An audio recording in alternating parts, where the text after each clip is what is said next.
What's going on, Mountaineer Nation? A little more upbeat post-game show this time, coming from the West Virginia side here at the Voice of College Football. I'm Jordan, part of the Country Roads webcast team. We've got a good show for you here tonight after the Mountaineers pull off a 43-40 victory in an excellent college football game over the Baylor Bears. Mountaineers back at 300, 3-3 on the season, and I'm joined with some great co-hosts here. We've got Bradley from the CRW team. And joining us here from here on YouTube, Mountaineer Paul talks football, and you know him from the West Virginia Voice of College Football channel as well. We got Mountaineer Paul. What's up? All right, gentlemen. So let's just, I guess, opening thoughts about this game. Just kind of top of your head. What are you thinking about most coming to the forefront of your mind to kick this one off? What do you got, Brad? Yeah, it was an ugly game. It was a fun one to watch, though. I'll say it was at least fun in that aspect. High scoring, no defense, crazy plays. Got to see some new people out there that we haven't got to see yet. Preston Fox caught some snaps. We finally saw some movement. That was encouraging. Saw some crazy things, but overall, W feels really good to be 3-3, make it even. Yeah, it was a big win. Honestly, a massive win. Probably, keeps Noah Brown going on for at least the next week. It's probably gonna be like this every week for him at this point. But hey, a win's a win at home against Baylor, defending Big 12 champions. So, Yep, that's nothing but positive. Yep, preseason pick to win the Big 12 again as well. So, you can hang your hat on that as well. And, the Mountaineers really needed one. We talked about how important it was. They got it. What are your opening thoughts about it, Mountaineer Paul? Well, you can talk about Baylor maybe not being what they were last year, but I think it's safe to say this is the biggest win in the Neil Brown era at this point. I can't think of a game outside of maybe the bowl victory that's been a bigger game, bigger win for Neil Brown. So, like Brad said, this is something he can hang his hat on. The first thing I think about is just the way Tony Mathis played tonight. Super patient. Really was able to almost like Le'Veon Bell in a way, really patient at the line of scrimmage, waiting for something to open up and then burst through there. And he carried that hot hand through most of the game. I was really to see him bounce back because I don't think he's been what a lot of us Mountaineer fans hoped he would be coming into this year. And I think the guy you saw tonight against a really good run defense is probably who we thought he was going to be in the beginning of the season. Really, really happy for that guy. Yeah, I'd agree. That was one of the most surprising things to me because, I know going in, Baylor had, top run defense in the Big 12. I know it was 90-plus run defense grade there on PFF. And that's one thing I thought, I thought making plays in the passing game would be a big key because I and, most others thought that West Virginia wouldn't be able to run the football, and they come out and they do it. We thought without C.J. Donaldson and what we'd seen against Texas, how they struggled against Ika and those big guys on the Baylor defensive line. But hats off to them doing some creative, different things with the running game. And Justin Johnson made some plays as well, and Tony Mathis definitely with a career day. Can't speak enough about how hard he was running, just as you mentioned, Paul. That was great to see. So definitely, when we're talking about the positives, I definitely think we got to talk about the run game there, and then Dante Stills as well. He stuck out to me, making plays, getting in there. They were holding him some on defense, and then of course that block on the extra point really changed the game. That allowed us to finally Sure did. get through and break and get that lead. One other thing I wanted to add too is, people talked about Zach Frazier last week when he got beat by Coburn. Coburn handled him last week. And I thought he had a challenge coming to this week against Ika and really answered that bell. And he man blocked him a couple times. I watched it for myself. Oh, he won the battle tonight. Yeah, he won that battle tonight against one of the best nose tackles in the country. So if you're going to have that same energy, have that same energy about what you was talking about last week, this week, because he put that on the field today. Yeah, absolutely. I think Zach Frazier had a stellar game. I thought our offensive line in general had a really good game. So they got good blocking out there. Very few penalties. I don't think we got a single holding. Maybe one or two offsides. I was about to say just the one near the goal line is the only one that stuck out to me. Is getting another one when he had that's the only bad play of the game down near the one for them. Yeah, that's the only one that really sticks out to me. Other than that, they did a great job running the ball up. Let's see. Paul Riggs here in chat says, "Good running game tonight. Did we get 150? Yeah, I don't know anybody got the exact number. I 169. know we had 150. Yeah, I was about to say because I know Tony Mathis himself had close to that. I think so. Yeah, Yeah, definitely. 160. Over Or 100. I'm And sorry, 224. Baylor had oh, 169. 224. Hey, Okay, yeah, we went over. We another went over 200 200. I was rushing about to yard say I game. thought. Well, I thought Mathis had 160 plus. I thought so. Yeah, nice. You That's can see 200-yard my rushing is the scribbly norm here. my scribbly notes are hard to read. I'm glad you got them As long as you can down. I read didn't them. even think to. Yeah. No, that's good though because that's what 16-2 now. They showed the stat there, the graphic in the game for Neil Brown. He worked 15-2 when the Mountaineers ran for over 100. Now 16-2 when they do it because they did it again and pull off another win, shootout in this one. So It's an odd we talked about stat. the run game a little bit. Yeah, great stat. Let's talk about the passing game a little bit. I think the receivers, had a bounce back performance. We saw them make some tough catches in this one, some catches where they had to go up and get it. Bryce Ford Wheaton did it a couple times. Caden Prather had his career day, really his breakout performance. Reese Smith with a tough catch going up and getting it on a long ball. Sam James with a nice over the shoulder one. I think all those guys really bounced back in a time when they really needed to because there was a lot of contested catches. But what do you guys think about the passing game in this one? Yeah, for sure. Our wide receivers had the best game that they've had this year, hands down. I say Bryce Ford Wheaton was, silent but efficient. He caught balls when he needed to. Caden Prather looks like a man. He looks like the man.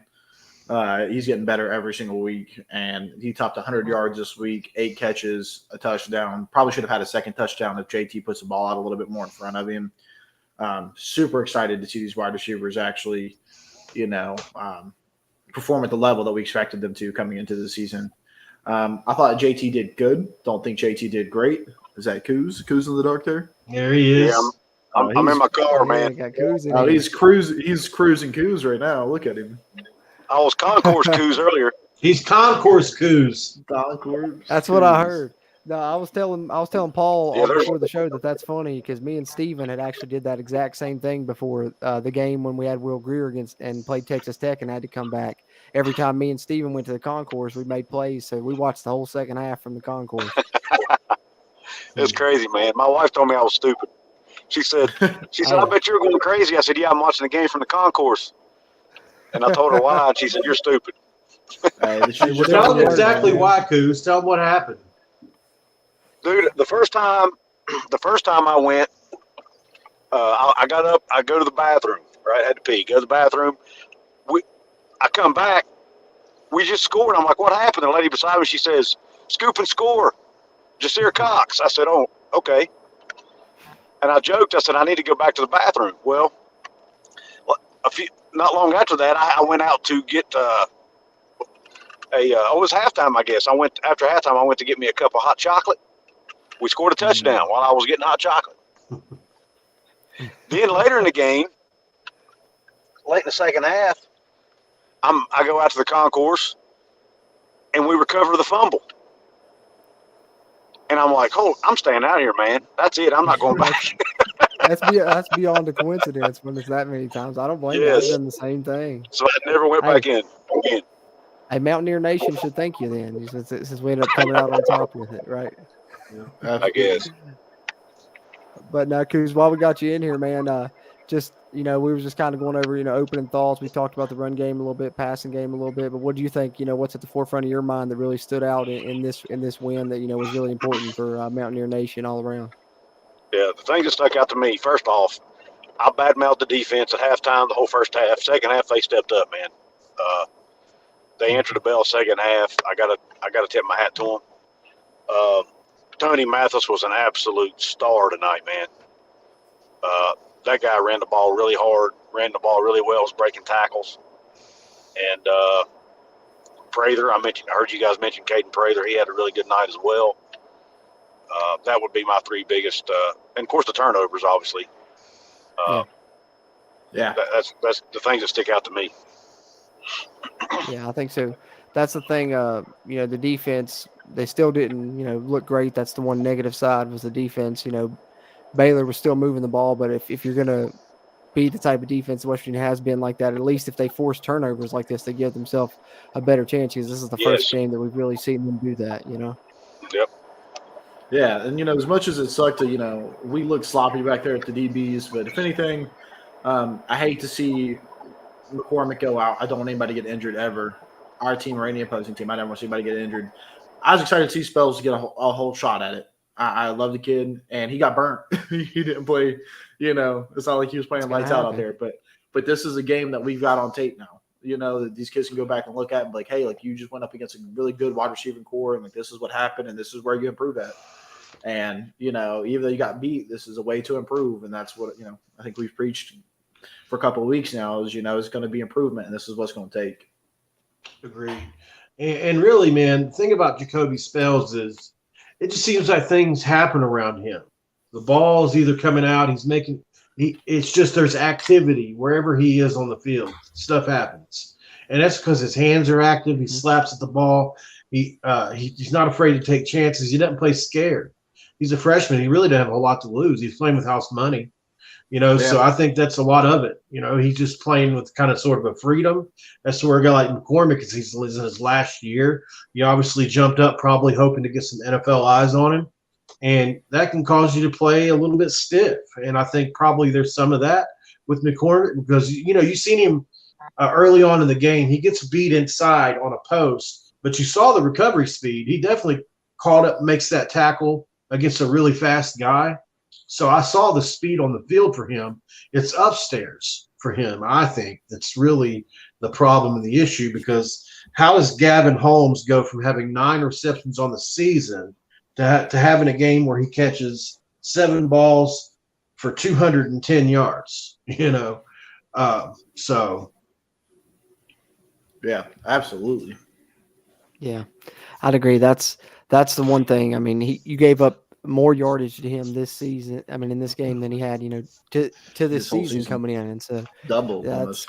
The secondary still is an issue at hand. We're excited about the win and everything, but we talk about the positives. But definitely the one negative is definitely the secondary still yet to be fixed. But hopefully, maybe getting some of these young guys experience, it'll start to turn a corner. Is all we can hope.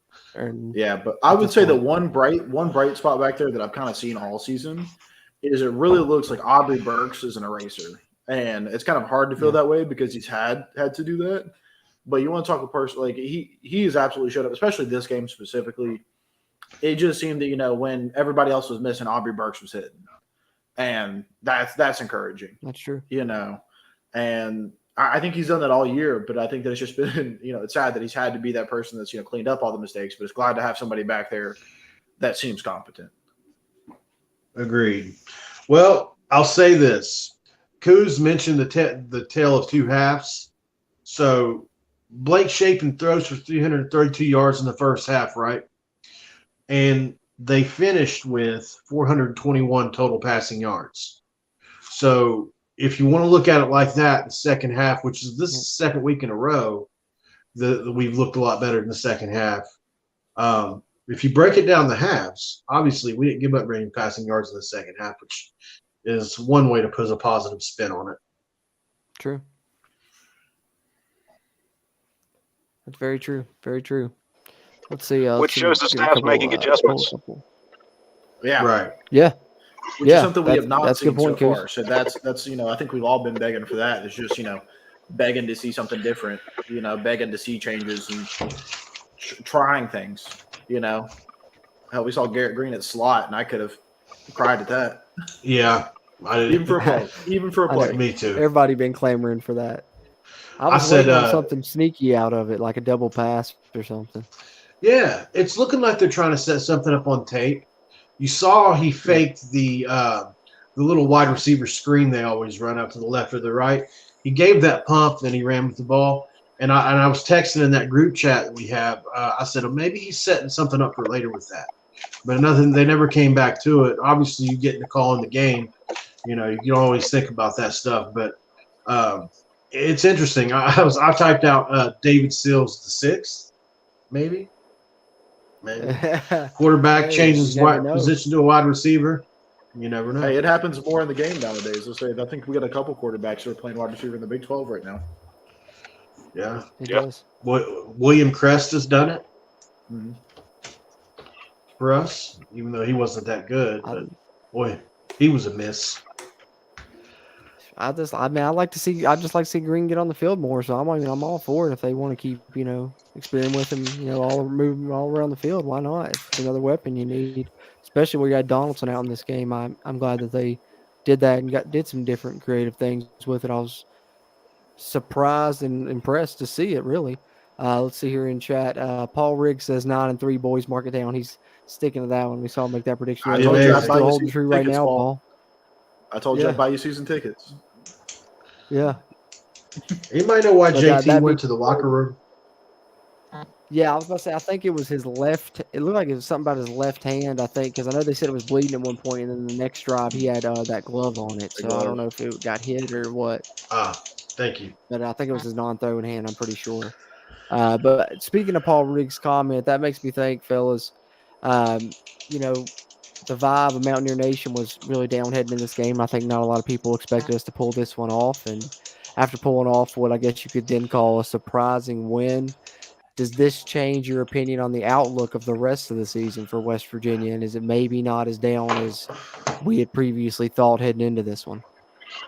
Good question. Yeah, I'll take it first because I was catching some heat from a fellow Twitter guy, raving about how we've been a little bit too negative, and there's been a lot of being super critical of Neil Brown to a point of extra critical. But I got to keep the same tone. I had said before this game that I thought Baylor was the third worst team that we played this year. Still kind of feel that way. I think that we had a lot of really lucky breaks go our way. We played way better than I expected. I'll give them that 100%. I think that this is the most ready Neil Brown's had his team to play all year, which I think is moving in the positive direction. But I don't think beating Baylor really moves the needle for me just yet. Though being 3-3 is way better than being 2-4, and I can't knock that off of him. That he won this game, and that's huge. Yeah, I agree. You look at the rest of the schedule. We go to Lubbock next week against. It doesn't matter who plays for them, whether it's Smith or Barron Morton. Either one of those guys look really good. TCU, Iowa State, which I think is a winnable game. Oklahoma's a winnable game. Kansas State and Oklahoma State. So if you're looking at this realistically, Iowa State and Oklahoma, maybe. I still don't know where a path to 6 wins is. I mean, that's just me though, and I would love to see 9, but does anybody feel confident that we'll beat Texas Tech? I mean, that passing attack far and away better than what we saw tonight. Yeah. And Baylor's not a team that passes a lot, and their passing game had been struggling up to this point, and they come out Shapen's having a career day.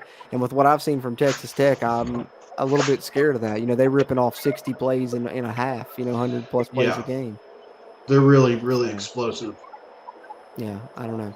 I'm kind of siding with you, Paul, on that one about, I don't know if I still don't know if I see a path to 6 at this point, but we'll see. They proved me wrong this game. They could prove me wrong yet again. Coos, what about you? Has it changed your outlook any for the rest of the season? Not really. I mean, I'm enjoying this one, obviously. But no, I agree with you guys. I mean, Texas Tech. I hate to say it, but I don't think we beat them, especially on the road. I don't see us beating TCU now, even though I thought we would going into the year. They're a lot better than I expected. I don't see us beating Oklahoma State. We might beat Oklahoma. I mean, Oklahoma's going to have time to get things right by the time they come to Morgantown, Yeah. So I don't know that that's a gimme either. If Dylan Gabriel's a quarterback, it's not a gimme. No, it's not. And so I don't know, man. It's still going to be tough to get to 6 wins.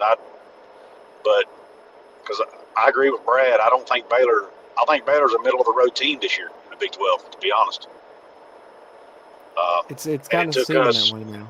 It took us forcing 3 turnovers and being at home to win by 3. And why? And speaking of, I heard somebody talk about the chain. The fan feeling down going into this game. The fans were down during this game. I went into the restroom in the second quarter, and everybody in there was downtrodden. Nobody was smiling. Nobody was talking. The Boo Birds were out. Oh, it was awful. I mean, people were depressed. Yeah. Because we come out and we see Traylon Davis jump false start at the goal line again for like the second or third time this year, right? Yep. We see, the defense still can't cover people. I mean, it was just the same old. We're like, here we go again. Was that Traylon Davis? And honest to God, yeah. Oh my They God. called it on Honest to God, Traylon it Davis, felt- but he was not the only person to jump on that play. Well, anyway, either way, it still didn't make me any happier. I don't care if it was who it was. Yeah. It's still the same crap we've been seeing for 4 years. Yeah, And, always on the goal line. But then by and it potentially cost us a touchdown right there.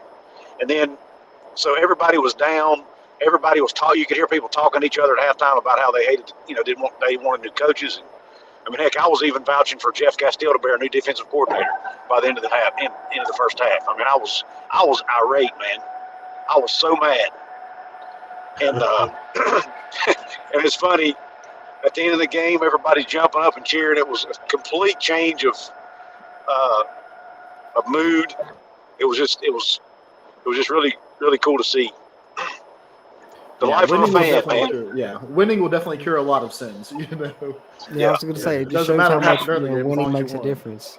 Yeah, I was But about to say, also, because if West Virginia loses, we're having a much more negative discussion right now. yeah, one of my friends texted me and said, "Well, do you think Neil Brown's seat got any cooler?" I said, "For 1 week, Yeah. basically." 6 more days. Man, I'm happy for him though. Man, I was watching him on TV. He's visibly. I mean, it's taking a toll on him.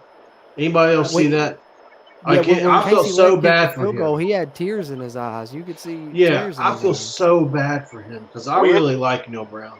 Yeah, I love Neil Brown. Yeah. I want You know what I still want mean? him to succeed. I want him to Oh get my that God! grade. Please prove me wrong, because I'll eat crow. I'll eat it and be happy. Yeah. With a smile. Put a little salt on it. It'll I've taste never just fine. rooted for a coach as hard as I do him. Honestly, Absolutely. But still won't settle for less. No, Yeah. you gotta continue to get wins. But yeah, speaking of Neil Brown's seat maybe cooling off, for a week for the time being. What about Jordan Leslie's seat? What's the temperature on that thing looking like? You guys think? No, I don't think I think it. he has put out a great product every year up until this year, and this year he's had to have this happen because the transfers are going out. If you want to blame the transfers on him, then I can kind of see that point of view. But to me, I can understand why our DBs are so bad. I don't know why they're not necessarily getting better, but I understand why they're that bad. Well, they're not Power 5 talent, and apparently he thought they were. Right. Yeah. So that's or him or Neil or somebody did, or Shadon Brown. Somebody's to blame. That's a huge miss Yeah. because he didn't miss on just one guy. Well, I don't know. Rashad Ajayi's not been that bad. I don't think. Yeah, He's not been performed good. okay. He's okay. If you look at the PFF grades, he's been the most consistent, but his grades have been in the 60s every game. That's below average. Yeah. Which is not great, but it's, the other guys are below that. And they also missed a tight end. Brian Palandi's had the lowest pass blocking grade of any player on the team. And they brought him in to be a blocker. Yeah, that's another one that pisses me off. I can't help but question this staff's ability to gauge talent. Yeah. I agree. Yeah, that's exactly why I'm going to indict Jordan Leslie. I don't doubt that he knows this scheme. I don't doubt that Vic Koenig taught him this scheme. I don't doubt that he knows it in and out. I don't doubt he has what they call answers. You got to have answers. They always talk about that. But when your players are so bad, you can't employ those answers. It doesn't matter what the answers are. You don't have a pencil to write the question or the answer down. So I don't know. If we talked about this last week, and I feel like I'm beating a dead horse at this point, but when you tell me all summer long, because people like us four, we watch every press conference. It doesn't matter when, whether we get home later or if I have to record it. I'm watching every press conference of every player, of every coach, women's basketball, and football. I'm watching them all. I'm in every message board looking for any comment from anybody that might be a coach, anything. It doesn't matter. And all I heard was how good these guys were, and how they had 3,000 snaps and how they had great recovery speed. And like I said earlier, I don't really doubt that they do. It's just that you're asking them to come and get acclimated to a hybrid 3-3-5 scheme that can flip into a 4-2-5. It's just And then if you can't run that like it's supposed to, you're always at a deficiency. And it's just very aggravating to watch. It's very vanilla, and you're constantly having to dumb down this system for people because they're now they'll get the upside to some of these guys is they're not 1-year transfers, and that's what they were going for. But when you're having to replace starters now with transfers that may need time to develop, it's just not a good look, not a good situation. Yeah, I agree. I think somebody's going to have to be the scapegoat, for something here, especially with as bad as it is. And if it continues to be this way, and when you got half a season sample size, there's probably a good chance that it's going to continue to be that way. You're going to have to win shootouts if you're going to win at all, and because teams are just going to do whatever they want to you in the passing game. It seems like so. It's like WV Mountain Lair with Kenny says here. He says Jordan Leslie's seat should be fever burning up. I tend to agree with it. And the one thing that's kind of stands out to me in that aspect, and I kind of mentioned this on one of our live streams the other day, is when you look back, 2020 is the year that everyone talks about, the product of this defense and how good it can be, in West Virginia having had the number one pass defense in the country that year. But that season, Jamal Adai and Leslie were splitting those duties. And the back half of the defense that got that number one pass defense wasn't Jordan Leslie. That was Jamal Adai. So I don't know. I just still go back to maybe West Virginia made the wrong choice there. The verdict's still out there for me, but from what we're seeing right now, it's not looking good. That's a good point. Maybe Jordan Leslie's good on the front seven, but maybe not the back end type deal. Yeah. And I would even say Coach Jackson is the heart of our defensive, inside.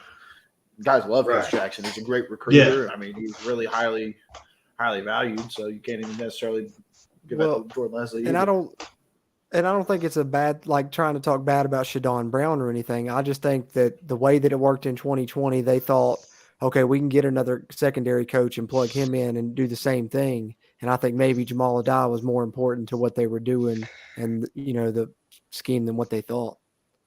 Yeah. Interesting. I mean, he's a good coach. I think players just love playing for Jamal Adai. Yeah. I mean, it's pretty obvious. Either he's poaching them or they follow him where he goes. And I lean more towards they follow him where he goes. Either way, they want to play for him. Yeah. Right. Yeah. 100%. Let's see. We've got some comments about the defense in here. Randall Lowe says WVU should blitz on third down more. Instead, they drop 8 and only rush 3. A little bit more in the weeds here, but what do you guys think about some of the play calls and stuff on defense? Yeah, I thought that, we were sitting everybody back. We were rushing 3, 4 at most. We started sending some more corner blitzes in the second half, it seemed, and I think that started to pick up a little bit more pressure, which is where Jacoby Spells. Yeah, I also want to, follow up on what Paul had said about earlier. Jacoby Spells is quick. I saw that guy come flying across the screen more times than I could count. And just watching him go on those corner blitzes was really exciting because he got there in an instant. But I definitely think that we could have dialed up the blitz more to deal with the quarterback tearing us apart because sitting back in coverage was just not doing it. Yeah. You've got to have disciplined players when you sit back in coverage. They've got to trust their eyes. And when you've got players that are trying to learn a scheme, it's weird because zone coverage is it can be easier if you know the scheme. If not, you're forced to run man coverage because it's easier to learn. It's like a catch-22. Yep. I mean, I'd agree. They're stuck between a rock and a hard place. So I as far as blitzing, dropping back in coverage, I can't really fault them one way or the other because with what they've got and what they've shown, I really don't know if it matters that much, to be honest with you, in my opinion. As far as the play calling goes, though, I was screaming that all evening long about the rush 3. It was very frustrating, but I think when you have a back end that's struggling and your pass rush isn't getting home anyway, even when you do send 5 or 6, I think he was trying to give them as much help as they can get. I got to highlight somebody else. Did anybody see Lee Kova whiff on about 3 balls today that flew right by his head? Yes, Because it was inches away. I couldn't believe How it. did he miss it? Yeah, I saw that Yeah. too. There was I feel like that was our linebackers all day. Like they had them right there and just couldn't hit them. And Baylor was No tipping passes left and awareness. right. I'm like, our timing's off. Something. Let's see. I saw another We're getting to be comment pretty about negative the again, Adai aren't situation. Adai chose to leave. Nathan Travis says, yeah, he chose to leave, but that was just because he wasn't going to be promoted to defensive coordinator. They was going to give it to Jordan Leslie, so he left and took a job as a secondary coach. Neil Brown chose he his chose to friend leave over after the Jamal fact. Adams, basically. Yes. Absolutely. Exactly. He wasn't going to go up. His career path wasn't going to be the same trajectory as the DB coach at West Virginia as it would be the DB coach at Georgia. You know what I mean? So if you can be the D coordinator at West Virginia, that's one thing. But as a DB coach, you're really not going to. Who's going to move up before you, Jordan Leslie? You know, so. Yep. Let's see what else we got here.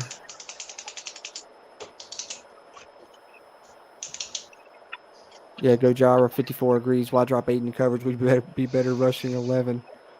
Yeah, I mean it's not much different, I guess, at this point with how our secondary's playing.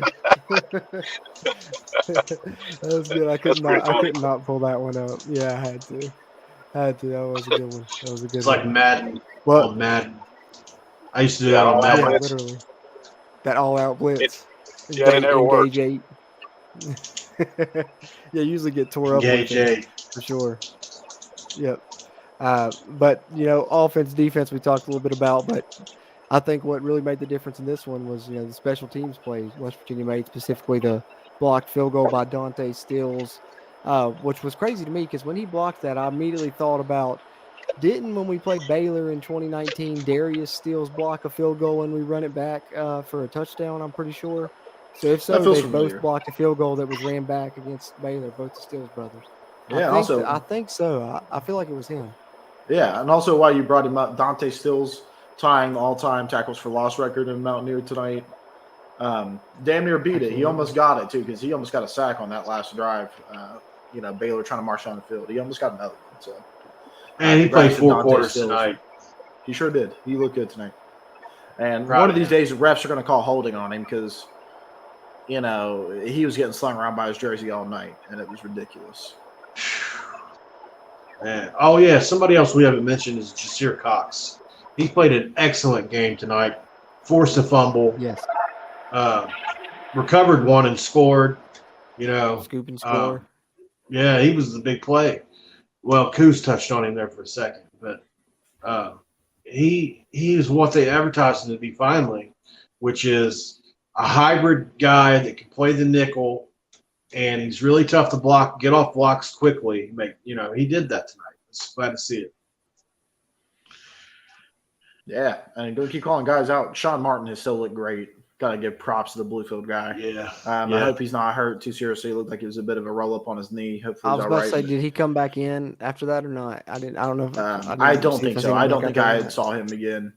But Sean Martin has been. I think we had talked on the Q&A on Thursday, or I guess it was Tuesday. And we had brought up, name one player that has progressed significantly since they've joined this program, since Neil Brown's been here.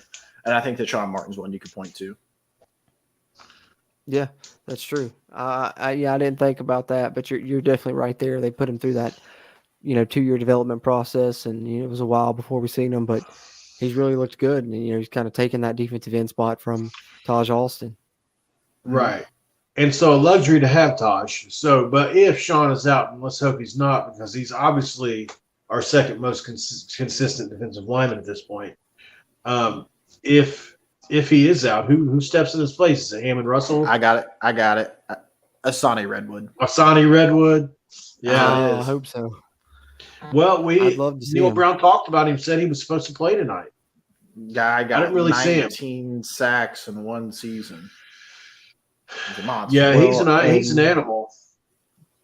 Keep an eye out And for as him, soon as folks. we He's gonna be were there. at corner, Neil Brown also talked about possibly seeing Jalen Shelton, and even Jalen with Shelton. the injuries and stuff, never did see Jalen Shelton. So I don't know. We're It's not like gonna see sometimes it seems like it's just a lot of coach speak. Yeah. Or it could just be guys that are going to get Uh, plays in the later games of the year. I don't know. Which, I mean, with Andrew Wilson Lamp out and Wesley McCormick Possibly injured. possibly injured, we're going to have to see him. Yeah. Gonna have to. I mean, yeah, where there's no else? choice. We only got 3 corners left. Yeah, Malachi Ruffin, Jacoby Spells, and maybe Mumu. I mean, Yeah, Davis 'cause I Ballinger's don't know. fast enough to play back there if we absolutely had to.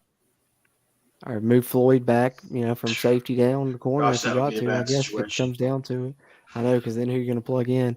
It's getting, the secondary is already bad, but they're just getting thin with injuries too. Hopefully, Charles Woods is coming back at the perfect time. That's Oh, all. yeah, That's he'll be all we back can next hope, week. really. Yeah, that's true. I forgot. Yeah, supposed to come back. So, Is he? I don't think he. well, He I said mean, his press conference he's a he'll week walk it away. back Yeah, he on his walked it radio away. show. He walked it it back a little bit. He said I Oh, might have yeah. spoke too soon. He said, "Well, he said that's best case scenario." So he didn't say no that he won't, but he said that was best case scenario. So Because, let me Well- pose it to you, Paul. I mean, it's his last year. Would you come back for 4 games and a team that's 3-3? 5 games. I've seen a lot of people say they don't think he's coming back, but I feel like he's coming back. Yeah, I think he might come back to WU. I don't get me wrong on that. I think he likes playing for us, but I just don't know At if he this wants point, to end his career. If he wants to sit in red shirt or medical red shirt, I'm down. If that's what he wants to do, I won't be mad about it. Now, if we go on a run and end up 9-3, that's a little different because we still control our own destiny, believe it or not, to get to Dallas. I mean, we still have a shot. If we win out, lots of shots. It's going to be shootouts. Yes. Oh yeah. Listen, this is way out there. If we win out, we go 9-3. We got a shot to be in Dallas. That means every other team in front of us only has to lose 1 game because we played very few Big 12 games. So that means we would be beating other teams that either haven't been beaten yet or already have a loss. The only team we would want to see be in a tiebreaker with, obviously, at this point, it's Texas or Kansas. Have you guys seen Baron Morton yet? Have you seen that kid play yet? The last game, I didn't get to watch it, but I listened to the whole game on the radio. Last game that they played when he started against Oklahoma State. Before he even came in the game, right? They said the Texas Tech coaching staff said it was like this. He's on par with Patrick Mahomes in arm talent. And I sat there and laughed at my TV screen until he walked on the field and I watched him throw the football. Go to your phones when we get out of here and just look him up real quick. All right, I'm gonna he have can to do spin it. He's on par with anybody in our conference. He can spin it. I was very, very shocked. And you guys know how good Smith has been playing, right? Donovan Smith. He's not getting that job back. Yeah, I was surprised. I couldn't believe that they benched him for him because I was That's listening how to the game on good the he radio, and I is. think it was the Oklahoma State broadcast, and they were like the first snap came out, and they was like, "Oh, that's Morton at quarterback," because they wasn't expecting it either, I guess. So yeah, it was pretty crazy, but I'm about to check it out because I heard it. But yeah, I'll have to see it in person because when I was listening to that game, that's what I remember. I messaged our group chat, and I was like, man, this Texas Tech offense, I don't know. They might do a number on us if we're not ready. Because at that point, they'd ran like 60-plus plays in the first half, thrown for over 300 yards. I mean, and they go for it every 4th down, too, just like Baylor. And they've got a pretty so salty even. defense, too. You know what I mean? They even though they've had some higher scoring games, they've got some boys on that defense. They really played NC State tough, and that's a good football team. So I'd agree. Mountain Lair with Kenny. What's going on, Kenny? Good to see you, man. up, There's Kenny? another comment I wanted to highlight. I just missed it. Here we go. Run to Reed says, I tuned in late. Any discussion about the lack of holding penalties called by the refs looked as if Baylor was grabbing our defensive players a lot. I mentioned Dante Steele's talked about it briefly, but definitely, especially on Baylor's last drive, some egregious ones they didn't call, but I guess that late in the game they weren't going to throw that flag. right, I'd rather them just let it go anyways. For the most part. I thought the reffing was pretty good this game. I think they let the boys play. Yeah, I don't have any too big complaints myself, really, either. I'd agree with you guys there. Mountain There with Kenny again says, what about that field goal block run back? Yeah, I mean, it was funny because I saw the extra point they had kicked before that, Steals, they were showing it from the other camera angle, but I was like, man, Steals looked like he got in there. And then they went to kick that one, and it was from the reverse angle from behind the goalpost. And I just watched Steals because I'd seen him on that last play, and then he came through, and I saw it blocked, and I was like, oh man, I wasn't even, at that point I was excited, I wasn't even paying attention. Then I looked up, and Spells had it and was gone, and I was like, okay, let's go. Because at that point I knew, I was like, if we score, we got a good chance to win this one. Because if it was back and forth, I didn't know, but where that gave us that advantage to take a lead on a touchdown, I think that was really the play of the game in my eyes. Anybody ready to go see a Neil Brown press conference and just inject it straight into their veins? I mean, you got to, right? You got to. That's what I said. Yeah. That's the one thing. Once we get off, I'm gonna check out the pressers and some post game content for sure. Maybe that wasn't the best way to put that. Nah, yeah. Kurt says it all the time, and I just think I like it. I like it too. Gojira 54 says, need a solid DC if we retain Neil Brown. Offense is going to be all right with future talent like Prather, Johnson, and Donaldson. Yeah, the offense really showed me something tonight. I think specifically the offensive line. Hats off to their performance to be able to run the football. But, we talked about the defensive coordinator thing earlier. I definitely think that's an issue. And, you're going to have to do – I don't know if it's going to end up being Jordan Leslie. Who knows if he's going to end up being the scapegoat, but somebody's going to be. It may end up being Shadon Brown, but somebody's going to have to take the fall for as bad as this defense looks. He was forced to make the cut on the offensive side. So, hey, if he wants to, Brad's dude is out there. Gary Patterson, he's out there. Be hired by somebody. Hey, well, we'd welcome him in. I mean, anything that'll help. Yeah, for sure. Yeah, Tony Gibson. Yeah, that's what I was thinking. That's what kind of came to my mind. Yeah. All right, boys. That being said, any other topics about the game specifically we haven't brought up yet you guys wanted to touch on before we get out of here for too much longer? You doing players of the game? Play the game? Oh, yeah. Well, play of the game for me, definitely the field goal block. What about you guys, play of the game? I'm actually going to say the scoop and score by Jasir Cox. I think that, that was probably the play of the game because we're down a touchdown. They're definitely driving to go score on us again. We go down by 2 touchdowns. There's no way we come back in that game. Momentum completely shifts. That scoop and score saved that game. I'm going to go with the interception towards the end of the game where the backup got hit, throws a pick almost. He's almost in the red area on their end of the field. Oh yeah. Who was that? Was it Aubrey Burks that picked that off? Aubrey Burks. Yep. Yeah. So that was a huge play in the game, obviously at that point. Yeah, players of the game. Players of the game. Yeah, let's hit those. Offensive player of the game, defensive player of the game. We'll give one each. Offensive for me, I think. I got to go Tony Mathis. It's career performance. There's a few ways you can go in this one with the way it ended up, but I'm going Tony Mathis on offense. Defense, I got to go Dante. I think not only defense, but like we said, special teams with the block as well. So I'll go Tony and Dante as mine. What about you, Paul? Well, I'm glad I got to go second because I was afraid Brad was going to take Zach Frazier from me. I tried to switch it up. I think for Zach Frazier, he goes up against easily a top 3 or 4 nose tackle in the country and has himself a day. I can't wait to see that PFF grade tomorrow and see what they scored him because every time I looked, number 6. I know he caked him once. I know at least once. And listen, they had him reach blocking everything. Like it wasn't easy blocking schemes versus that dude. Offensively, there's not many. Or defensively, I'm on defensively. I apologize. I'll tell you what. The Baylor rushing attack has been probably their bread and butter this year. I'll give it to Jordan Jefferson. He's an unsung hero, man, a lot of times in our defense. And he plugged up the middle all day long. Yeah. That's good. Shout out to him. Brad, what do you got? Gotcha. Offense, I'm going with my man, Caden Prather. I think I love that guy. I've loved him for years. I'm so ecstatic. I think that he's going to keep getting better every week. I know people keep favoring Bryce Ford Wheaton, but it's not going to be too long until everybody's just covering KP. No, I mean, like defenses are favoring Bryce Ford Wheaton. They're sitting safeties and cornerbacks on him and letting Caden Prather do his thing, but Caden Prather's a baller, man, and he's going to keep being that way, and I love it. Defensive side of the side, I don't know how you guys didn't go with Aubrey Burks. Again, a guy had a pick. He had a forced fumble. He seemed to be all over the field tonight.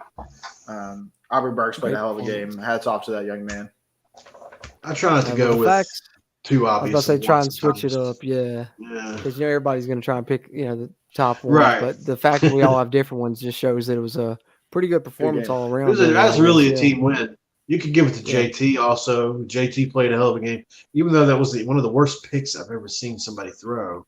Yeah, I'm not exactly sure what he saw there. Well, I think that when he threw it, the linebacker's back was to him. So I think he thought the linebacker wasn't going to see the pass coming in because his back was to JT, and I guess the linebacker just turned around at the perfect time, and then that is a good player. To him.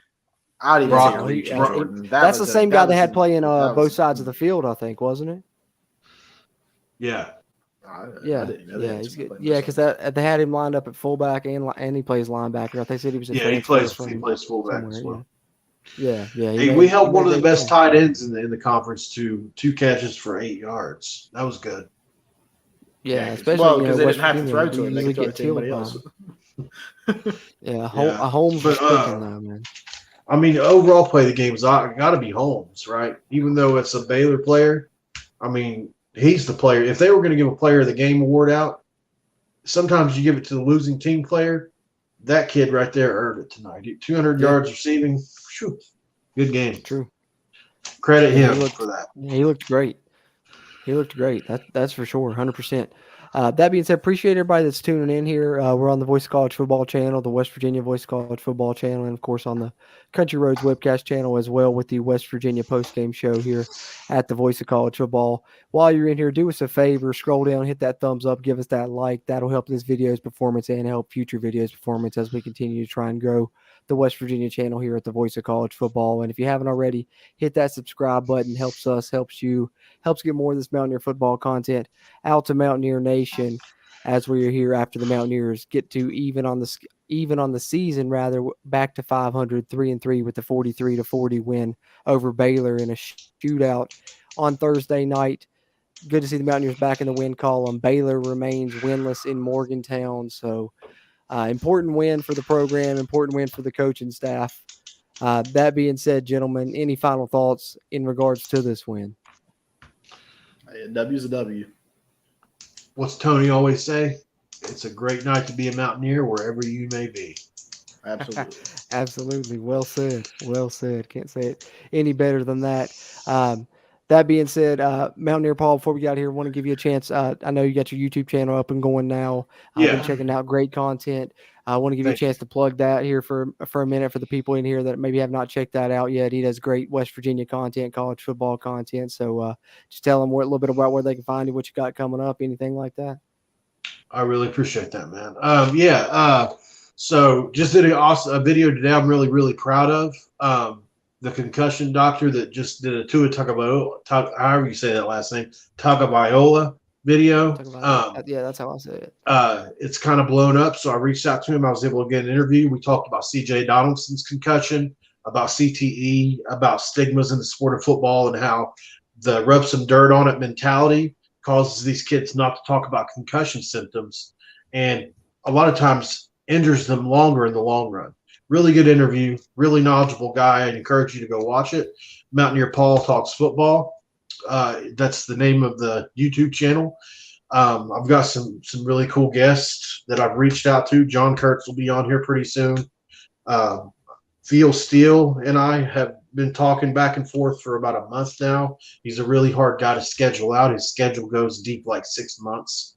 So I've got a bunch of guests coming on that I'm really excited about. I just had Craig Smoke from Sick and 365 and Paul Catalina from 365 on. So I feel really blessed, man, and I'm not afraid to reach out to a guest. So a lot of times if you guys request it, I'll do it. Absolutely. It's great stuff there. A lot of great stuff coming down the pipe there, and I'm excited to see what comes there. A lot of those interviews I know I've already seen have been great, so I know that all the ones in the future will be too, and a lot of good stuff coming from that channel. So plenty of ways to get Mountaineer football content, Mountaineer sports content, college sports content, and we'll bring it to you right here on the West Virginia Mountaineers Voice of College Football channel. And we'll be back following the Texas Tech game next week here for another post-game show. In the meantime, as far as us at the Country Roads webcast, I'm going to get out the PFF top 5 player grade videos, offense and defense, hopefully within the next couple days. And I'm going to try and do another cruise film review, get that back going for this game. So if you're not subscribed to us at the Country Roads webcast channel, give us a subscribe there if you would, as well as you do both of the Voice of College Football channels here. That being said, we'll be back to talk about it more following the next Mountaineer game here with the West Virginia post game at the Voice of College Football channel. For my co-hosts here, Mountaineer Paul and Bradley, until next time, let's go Mountaineers. Mountaineers.